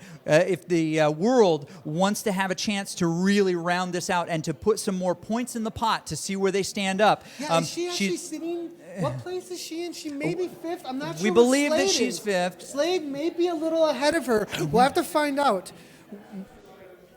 Okay. And yes, and she may be, I think that she's in 5th. We'll see that final in just a minute. We'll do a recap after the event, and we'll make sure that we get that. Now, she's done a really nice job of coming over the top. She missed the move. She missed the chase group. She was not able to get on that chase group of one time of 4 that gradually trimmed riders as we went. Finally, it was down to 2. Lindsay made that epic move. We'll talk about it again, of course, in the recap to make that 2nd position. So we're out on course here. We've got Rachel Zambrano. She's just past Italian Village. Some people call it Sprint Town. I call it Nathan's hometown, personally. But what we do here is we see as she's coming up and over, she's going to do her best to keep that heart rate high. Her watts have dropped just a little bit, but as the rate goes up here, this isn't actually that big of a gap between these really riders. isn't. Actually, no. I thought it was a much bigger gap. With but as 4 you laps. can see here, Rachel is just a little ways behind. It looks like Jonas. If she's actually only the next rider behind Jonas, the U.S. might be doing fairly well to grab a few more points here out on the board for the and there's for the Denning World's again team. right there. Denning. Now she is going back and forth with her teammate at this point. If we are seeing riders in succession, which I think that we may be here, we're looking at 5 and 6. Okay, so we're going to wrap up our call of this race here. In a moment, we'll give you the final finishes, but we definitely want to get back to Rachel and find out how these winners feel. She's going to talk to the podium, and we're going to do that in just a second. We're going to go ahead and go with our winner and our runner-up then. We're going to go back to Rebecca at the main stage with those 2. Thank you, guys. Now, that was very fast and furious and very, very exciting indeed to watch. And I can tell you it's getting very, very warm in here. Now, Rachel, you've had a good chance to cool off. You're almost looking fresh. You had a tremendously big breakaway lead there. How quietly confident were you coming in when we chatted earlier? I wasn't very confident at all. I never am. I didn't, as I said, I didn't have any tactics at all. I just went a bit too hard. I think I blew myself up a bit. I mean, I've been watching Lindsay's vlogs, and I saw her do a hill climb on one of her vlogs, doing sort of 500 watts up the hill, and I knew she's really, really strong. So I thought to do a breakaway at the start would be pretty difficult, but somehow I did it, and 1 second, 2 seconds, 3 seconds, and then suddenly I was 30 seconds ahead, and I was like, oh. But I kept pushing as hard as I could, but my laps were getting slower and slower and slower, so I was very, very pleased to see that banner in the end. I mean, anyone that's ridden on a turbo trainer knows how tough it is mentally. How much do you get lost in the virtual world? Yeah, I mean, you do get pretty lost. I quite like the laps because I know Zwift pretty well, so it's sort of 3 laps to go, 2 laps to go, last hill. You know where the sprint points are, so it keeps your mind occupied. It's much easier to do it on that than it is just sitting on a turbo trainer looking at a GPS device or something. But it's really good. It's a really good way to race. Now, you've mentioned that you were watching Lindsay's preparation and progress up until today. Just how much do you look at everybody else on the virtual world platform? I mean, I look at. I'm very interested in data. So in real life, I spend hours looking at race results and geeking and seeing what people are doing. So it's no different in the virtual world. I've been pouring through Zwift Power, which is the results database, and seeing what's per kilogram people are doing. And I've been trying to lose weight as much as I can for today. I'm pretty sort of data driven. So yeah. Absolutely, and I think we're in that world where we're more and more driven by data, but it does keep you very focused, doesn't it? Oh, it does me. I mean, I was looking at my watts and they were scaring me a bit, especially in the first lap, but it definitely does keep you going. It's something to keep your mind occupied, so that's great. And how much more do you find in the tank when you're in a race scenario? I think I found too much at the beginning because it really, really blew me up going that hard, so I think it probably found me a bit too much. So I think if I'd been on my own doing intervals, I wouldn't have been able to go that hard. But it's just great. I mean, it's absolutely brilliant being able to see people and look at what everyone's doing next year. I think it's an absolutely brilliant concept. So, yeah. Well, it was brilliant watching you. We'll let you cool off a bit, Rachel. Thank you so much for joining us. In the meantime, let's get a word from Kiss and Nathan in commentary. Thank you, Rachel and Rebecca. That was an amazing event, and the internet has blown up. We're really excited about it. What are some of the folks saying about this exciting event? Yeah, so, we're actually getting some new viewers coming in here, asking some questions, Great interview, though, for Rachel there. Yes. It sounded like she was a little worried up front there, of whether or not she was going to be caught, but then once she had that big gap, it was all over at that point, and it seemed like this was a huge focus for her, actually, in her training. But the comments, though, I see coming through here, we've got a lot of new viewers, actually. That's great. Over at the Twitch channel. Like, what am I watching? Right now, you're watching actual racers in real life putting out real wattages into the virtual cycling video game called Zwift. And we're here at the CVR World Cup presented by Cycligent. And we just watched the women's race finish up. We saw the winner just now, Rachel Elliott. And now we're going to go back to the runner-up with the interview for Lindsay Guerra. Thanks a lot, and we'll go to Rebecca for that. Now, there were some big old attacks from you in those closing stages, but let's go back to the beginning of the race. What went through your mind when Rachel went for that breakaway? That's what I expected. I'm familiar with her in the world of Zwift, so that was what I expected to happen. Yeah, so gave it a mild shot at, trying to chase that wheel a little bit, and that was it. We know how successful you were in the last round, so you must have had a lot of confidence before today. What are your emotions with that in mind? I guess just, because this is so new and unfamiliar. So for me, it did give me a little more confidence because I've kind of been through 2 rounds of this already. But, there's a huge talent pool here today, so there's always that what's going to happen, kind of feeling. So mixed emotions. I bet it is. And how much do you look at other people before you come into an event like this? And in terms of the virtual world, are you really keeping an eye on everyone else's progress? I think as much as you can. This came together in a relatively short amount of time.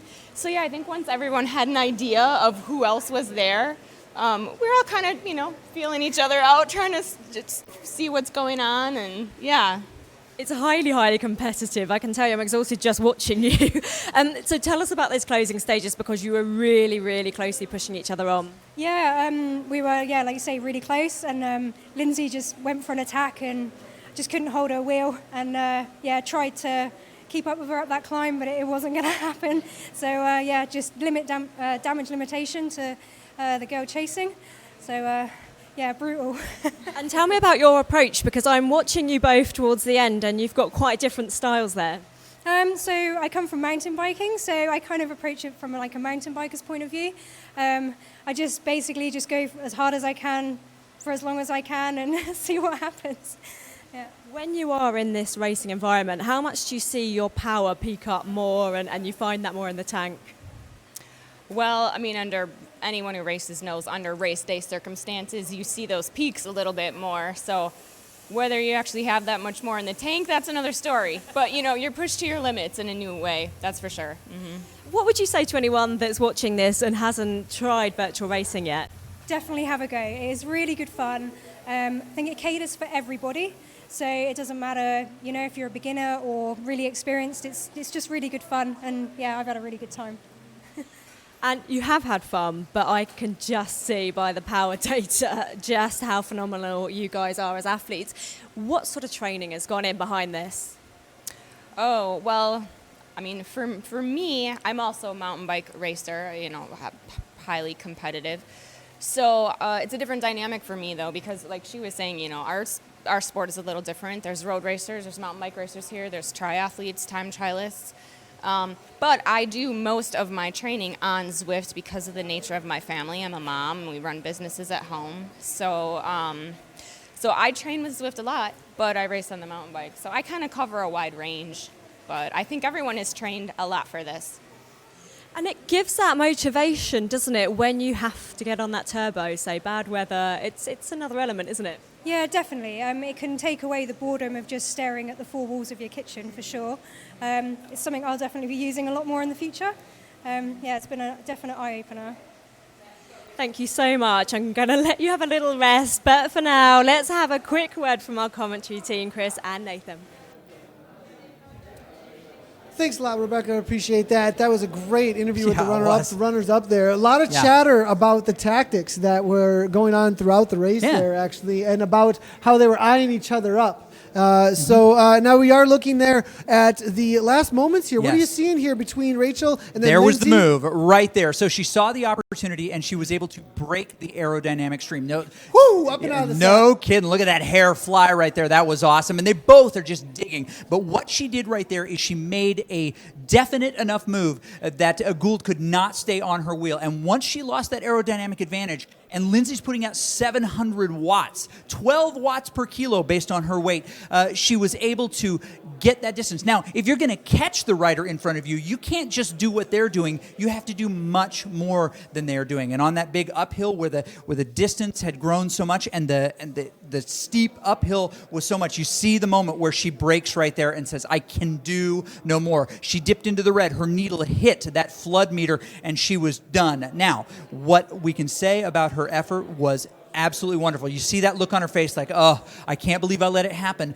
but she just made the face. I can do more. I'm not going to end right here. You can almost see her going through the decisions right there to make that happen. Rachel, as she comes across the line, completely spent. We saw her in that position the whole time, just hunched over. And there she is across the line, it looks like. Solid effort from Rachel to get that win. But behind her, there was that battle still going on between the riders as we watched the last minutes of the race here, and trying to catch her breath back there. 304 watts, 5.2 watts per kilogram for the duration of the race. Insanity. And now right back with Lindsay. This is her off the front here from that first person point of view. 190 beats per minute. She's putting down an absolute crazy amount of power there, as well as heart rate, in order to hold on to that gap. There's Heidi there in this last few minutes there trying to close it back down. It looks like, though, for, you know, when we saw this earlier, we knew we saw the grimace on the face there. 185 beats per minute. Oh, Can I that bring look! This back? And that was that moment where she had to back off in order to try and regain that second win that we do see here come back at the moment. But now out of sight, not out of mind completely, but definitely a huge gap of that 22 seconds. Lindsay's cadence really helped her out here. Now, she wasn't able to push nearly as deep as she had before, but she kept her cadence up. She kept those wheels turning and made sure that what little energy she had left after that monumental attack kept her speed high. And that is that cagey thing. Now, as we see in Heidi's face, if she had had more time, I really truly believe she might have brought Lindsay back. Lindsay expired her energy. She spent what she had at the exact moment where it would have the biggest benefit. And before, a little bit of inside info here. Before the race, Lindsay's like, I got 2 matches. I know I got about 2 matches, and I know I've got to burn those matches and make them count. Yep. Right? She's a climber, a good climber, but on Zwift, it's really watts per kilogram is king on the ruler. And there's an advantage a little bit to just being able to be very consistent with high power. And Lindsay being a smaller rider, maybe not as much higher wattage to hold a higher speed all the way through. So she knew this is what her plan was. I'm going to wait for those last few moments on the climb and try and break things apart. She got that gap and just held on through till the end. And she used it at the right time, Nathan, too. We talked about that being one of those critical spots in the course. It'll be really interesting to see. You're going to want to stick around for the men's race to see how they use that course feature. It really is. It's not just how powerful you are, how fast you are, how strong you are. It's how you use your mind and when you use the energy you had. I said it before. I'll probably say it again a couple more times tonight. Bike racing is about a race to exhaustion, and the person who gets there at the right time usually wins. If you get there too early, you don't. If you get there too late, you don't. But if you get there at the exact moment that you should, you tend to win. So she made that move at the moment we talked about at the very beginning. We were talking about what might be the influential factor. That 11% on the backside climb there, the Watopia Hill climb. Yeah, we said that'd be the key moment. And it was. And it definitely was the key moment in the second place. But again, Rachel Elliott with such a crazy high FTP, such a crazy amount of power, was able to just walk away from the rest of the crowd right from the get-go. And the key moment for Rebecca in winning this race was the day she was born. Rachel, yes. It was the day she was born. So that's when she won this race because she's so awesome. So amazingly strong. So at 183 beats per minute here from Gould now, trying to close things back down. And we know it didn't play out, but this was a valiant effort here. Now 273 watts. The fans now loving her, too. Last 2 to 3 minutes, 2 minutes, or actually, I think a minute and a half to the finish line for her. She wanted to put in everything she could. She got it back within about 15 seconds. And there's the grimace on the face, trying to bring it back. Lindsay keeping everything calm, reserving a little bit most likely, just in case Heidi was able to catch her. Right. She's doing as much as she can right there, and Lindsay is really, really strong on the front. Gould having to put in everything at this point. And you know what? If we were to go back and look at those power numbers and say, well, was this the right time to try to pick up to 400 watts coming down a hill? We might be able to give her some suggestions, but I think it was decided long before that. There wasn't anything that she could do that would do more than pull back maybe another 4 or 5 seconds. And now up and out of the saddle there she was up through this section. This was actually a really smart play by her as she came down the downhill here, Chris, because she kept a lot of the speed she had built up throughout here. And that was actually a very smart Zwifter move, like somebody who's familiar with Zwift. So it was interesting to see how well she was able to play the skills in the game, even though she isn't extremely familiar with the game here. You see it on Look Lindsay's at that effort there. And you see it on Lindsay's face, too. She knows she spent what she had, and she's just trying to hang on to the finish. Look at the heart rates. Yeah, and both now of them, she does. 186, 189. These efforts were so huge out on course here. Yes, they were. Way up into almost max for these women, and they put everything they had into the course, into the pedals today to take these top spots. First, second, and third. We got Rachel Elliott, Lindsay Guerra crossing here in the replay for second place for the U.S., and then the UK about 13 seconds back here with Heidi Gould, the other mountain biker coming out of the UK for the UK World. Excellent. That was really, what an amazing recap. What an amazing race. They didn't disappoint. We saw a number of things that we would hope to see. We saw an outstanding, almost unhuman performance. We saw really, really smart tactics. We saw somebody be broken and then pull it all back together and dig really, really hard. I think we saw just about everything we could hope to see. We saw different riding styles. We saw different, strategic efforts. We saw a really, really good race. And I really believe that Lindsay's second place here is a victory of its own kind. So we're going to go back to Rebecca now and have a conversation. Well, I believe we're going to award some awards to these fabulous people. So we'll throw it right back to you. Thanks, guys. And once again, a huge congratulations to today's women's podium. And over to one of the key men who made tonight possible. Frank, over to you for the prize giving.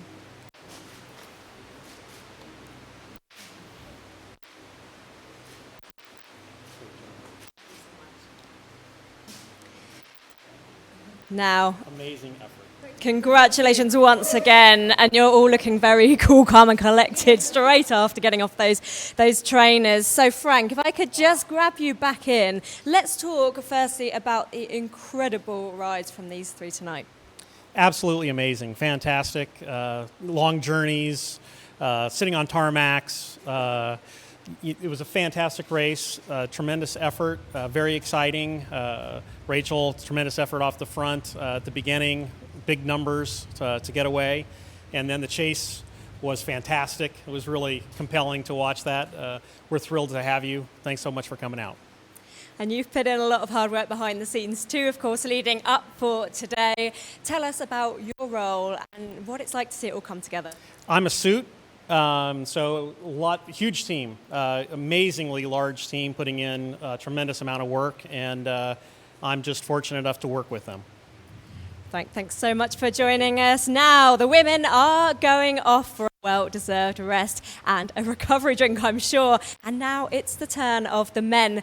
These guys are going to need to warm up. We've got bike changes to do. We're about to get on with all of that. But first, let's get a reminder of a little of what happened last time the men raced in Las Vegas earlier this year. It was close, so close.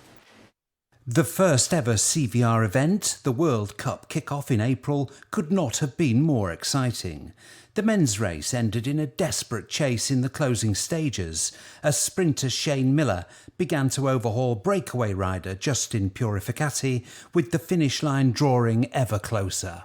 Purificati, can he hold on? You know he wants to. You know he's got every ounce of desire to do it. But will his legs have anything left in them after over 20 minutes off the front? For London, CVR will be bringing even more detailed in-race telemetry, giving viewers a unique insight into the power outputs of riders as they battle for the win.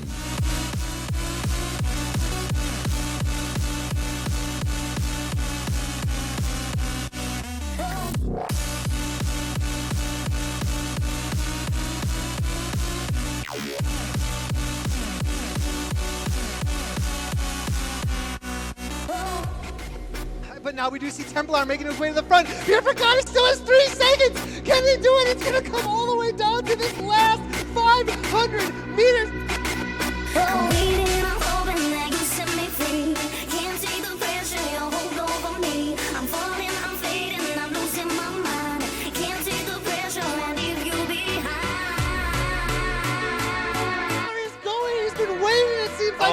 Unbelievable. Oh my goodness, said that he was not going to be far. Look at the effort there coming from Purificati though. 3 seconds off the front. Miller's trying to close it down. 3 seconds, 9 watts per kilogram. Oh my gosh, will the llama do it? He's getting him. He's catching him. Oh He's my catching gosh. him. We've got the top mode right now. Will the llama get their line? Templar's going. Who's it going to be? It's so close.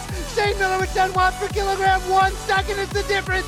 Oh my goodness. He's inside. He's going to go past him. Meters. Purificati, I think it was Purificati. Miller was right there. I don't know, we'll have to wait for the actual results. Followed by Templar for 3rd, Kim Little for 4th, SW for 5th. Oh my gosh, what a race, boys and girls. That was so amazing. Miller was pipped on the line by Purificati by a tyre width. Now, in London, battle resumes, with both the men and the women again set to sweat and hammer their way through a virtual course in pursuit of victory. Could it be that close again? We're about to find out. Hello again. We will be bringing you the men's race in this CVR World Cup event very soon. But we have loads of build-up material for you to enjoy, as well as a recap of the women's race, which was run off earlier. First, let's get a quick message from Cycligent, the organisation that's making all of this possible. Is GIT's information model too complex?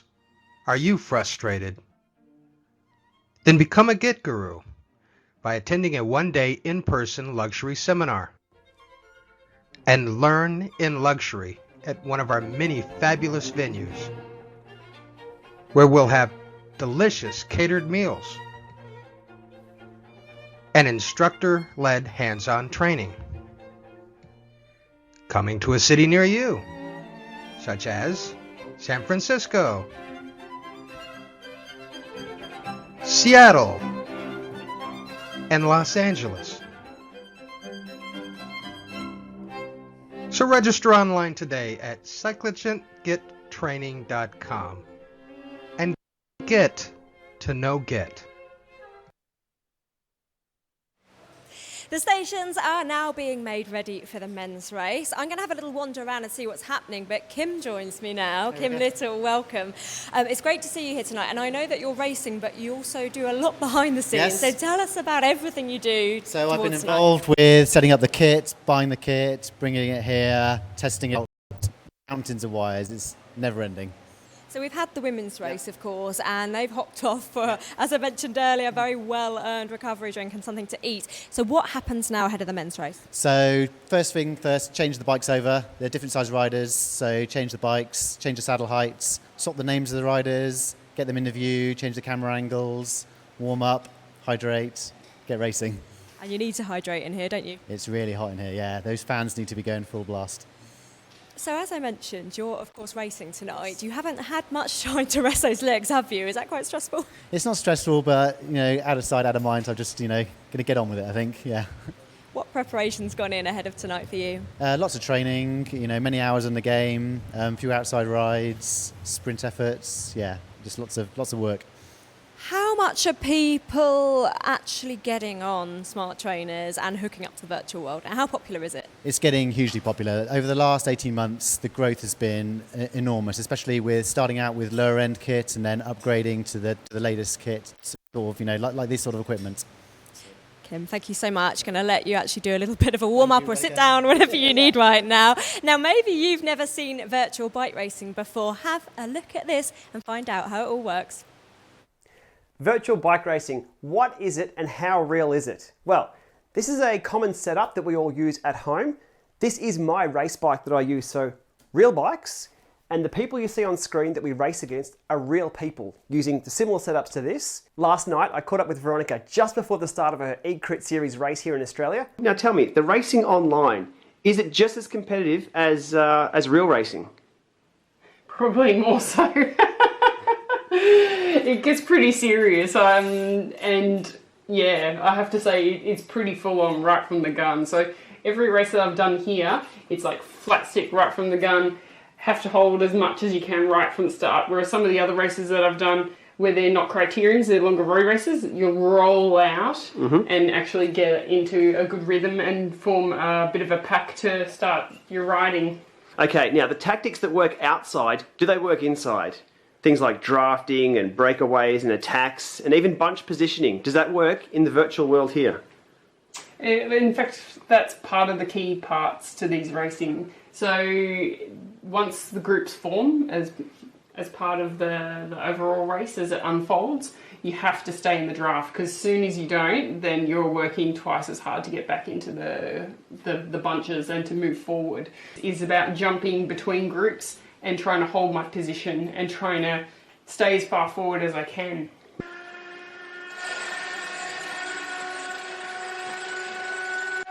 The start line is packed. We have 78 starters so far, with still 3 minutes to go.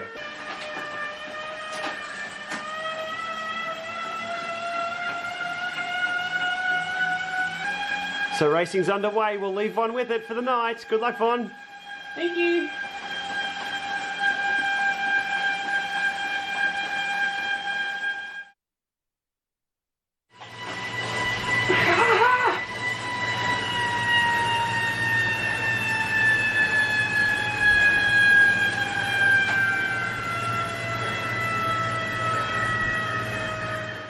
As you can see there, real tactics and real effort put into play there from Von on the bike. As we saw in Vegas, CVR take this to the next level. We're all on the same trainers, we all are measured in height, measured in weight, and we're head to head, virtually, but also side by side. It's game on.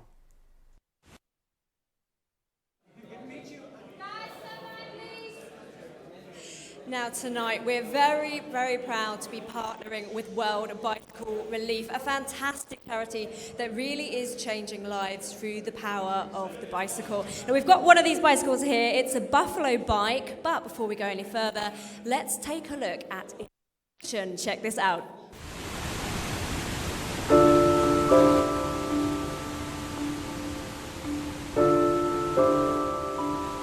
When I look at the waterfalls, you feel relaxed, you never think about anything else. Your mind is just there.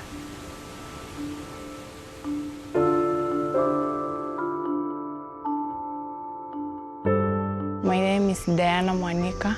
I'm 18 years old. I'm proud to be a girl because I know that the challenges may be many and the blessings bigger. For us girls, in the family, we are seen like we are not that important. The boys are highly valued. I want my daughter to have more what I have in life, because I didn't reach where I expected to reach because my family, but because I know the need for education, I want my daughter to learn to the highest. I've taught for over 30 years. It gave me a lot of experiences, and I understand very well what girls go through to get education. My name is Angela. I am 15 years old. I stay with my grandmother. When I got married, I gave birth to girls. My husband refused me. Oh, because in Kenya, girls are not worth so much. In our family, nobody has reached university. And when I look at Angela, I see something good. I usually wake up at 4. I study up to 5. Then I clean the house. I take my books and then I come to school. Most of our students come from far, like 10 kilometers. So the time the girl is getting to school, already that girl is tired. You don't impact on her positively. Her minds are not in class. She's tired and she's thinking of how again she'll be going back home.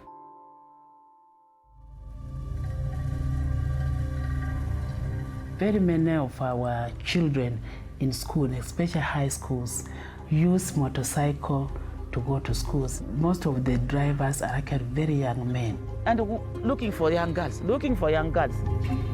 Are you going to school? Yes. Come and sit. And when she drops her there at school, says, keep your money. That I'll be carrying you free. I want you to be my friend. As a mother, I was fearing for Diana so much. In the evenings, especially when it gets late, I would get so much worried because I don't know now where she is. I've heard so many stories. Those motorcycle men, they cheat students, they rape other students when they find you on the way alone.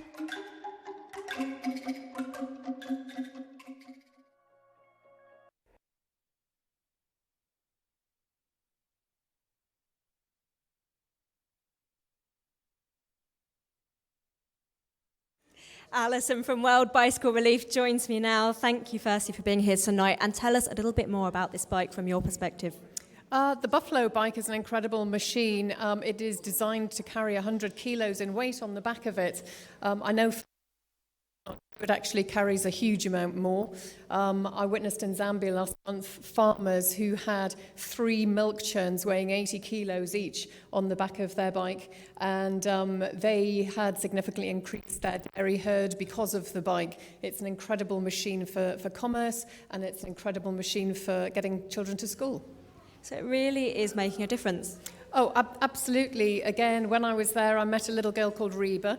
She was 8 years old. She came up to about here, and she was delighted to tell me that her bike meant that she didn't have to get up at 3 o'clock in the morning and walk 4 hours to school and 4 hours back. Her journey then took her 40 minutes, which meant that she went to school every day, and she could take her little brother on the back of it. And often you find 4 and 5 children piling onto a bike because they're all desperate to get to school.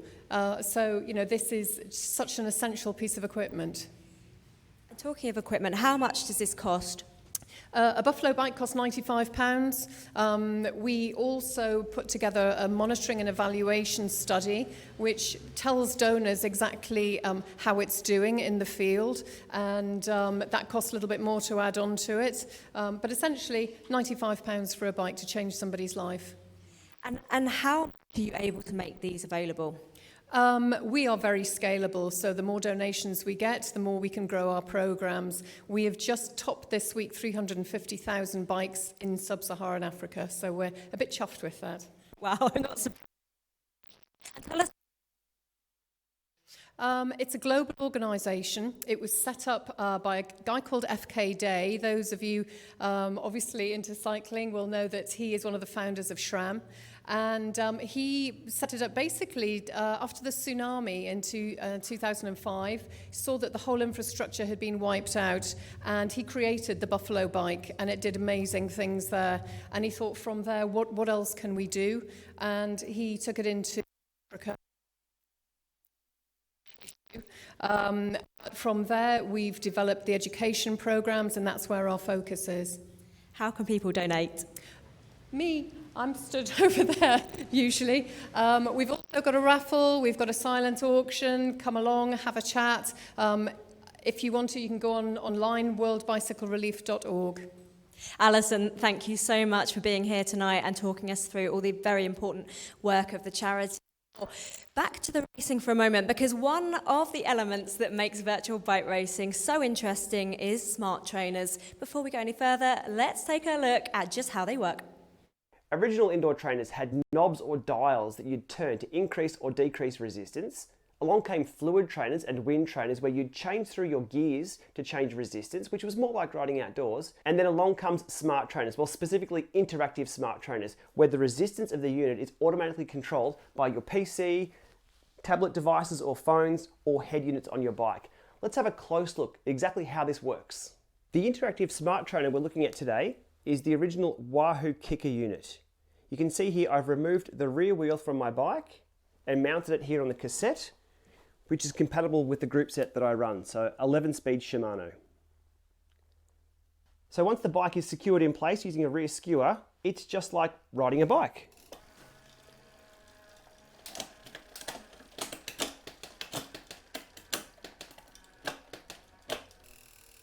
Even with that familiar sound of a free hub. The big advantages of a direct drive interactive smart trainer is that it can provide an almost infinite level of varying resistance through the electromagnets in here, but also it reports the power that you're doing. So if you don't have a power meter on your bike, this will report the power that you're putting out to drive your bike forward. Most interactive smart trainers require an external power source, and when plugged in can provide levels of resistance anywhere between 0 watts and up to 2,000 watts of resistance. So lots of training zones there to be had.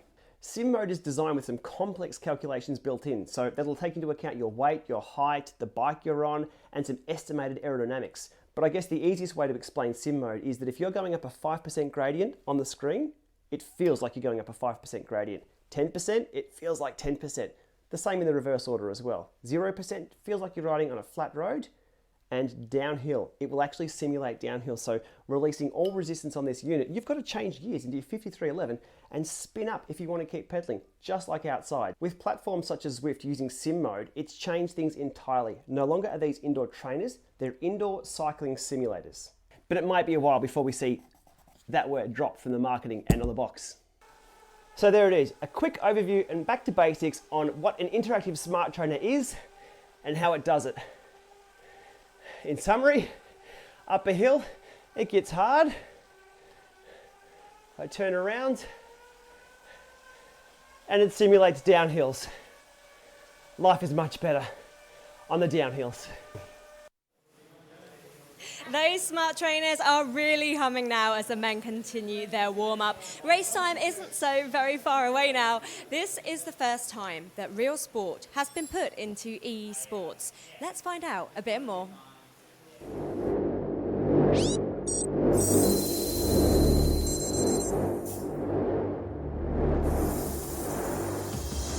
Cycligent Esports delivers professional, high-impact virtual cycling racing events.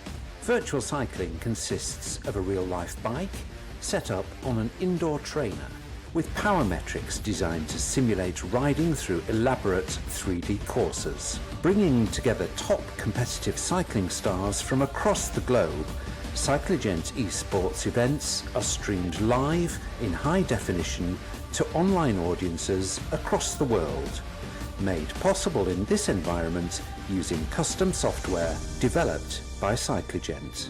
Propelling the virtual cycling esports movement, CycliGen Virtual Rankings sets the stage for truly verified riders, both online and in real life.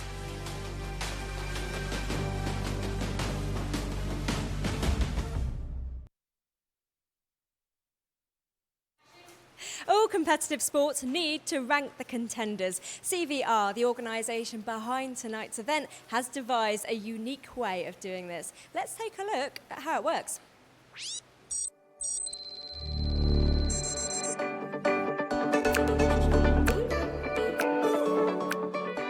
CycliGen's Virtual Rankings is a rankings system for Zwift racers built to make racing more fun for all levels of ability. The rankings are based on historical data, as well as new race results, which are uploaded immediately. Races are divided into divisions, and points are distributed based on the strength of field in the race. Terms are separated into months, quarters, years, and lifetime. And at the end of each term, racers are able to be promoted to a new division. High-scoring elite racers are also automatically under consideration to participate in a CVR World Cup event.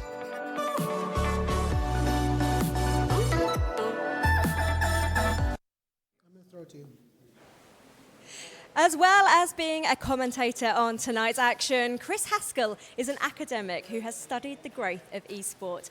Let's join him and Nathan to discuss where this all may be heading. Thank you very much, Rebecca. And yeah, professor, known as the professor. So it sounds like, esports is on the growth. Yep. I think the predictions are like somewhere in the, it's already up 2 billion. I think 3 billion right around there market right now. Huge, it's huge market. It's got huge projections to grow. I think 2022 Asian Olympic game we're looking at. So a lot of growth going on. What can you tell me about this, Chris? Well, first, for those who are like, you cannot really be a professor of games and esports. And what I'll say is it's the greatest scam I have ever perpetrated. But it absolutely is. No, it's a big growing area, and we're paying a lot of attention to it because it is the sport of the digital generation, of the millennial generation, and those coming before it, because these are the games that they play. And like any other sport, we watch sport because there are people who can do things that we can't do, right? We watch them because they do really special things, and those special things come into stories. But if you're not familiar with esports or haven't really seen much of it before, those on Twitch probably know all about it. But for those who don't, here's just a quick overview. We'll watch this now.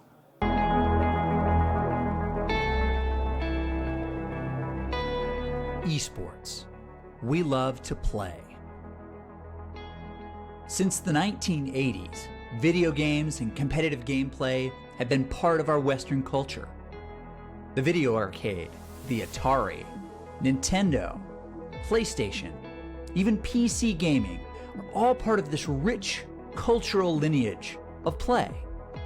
We play ourselves, we watch, we even compete. What makes an esport?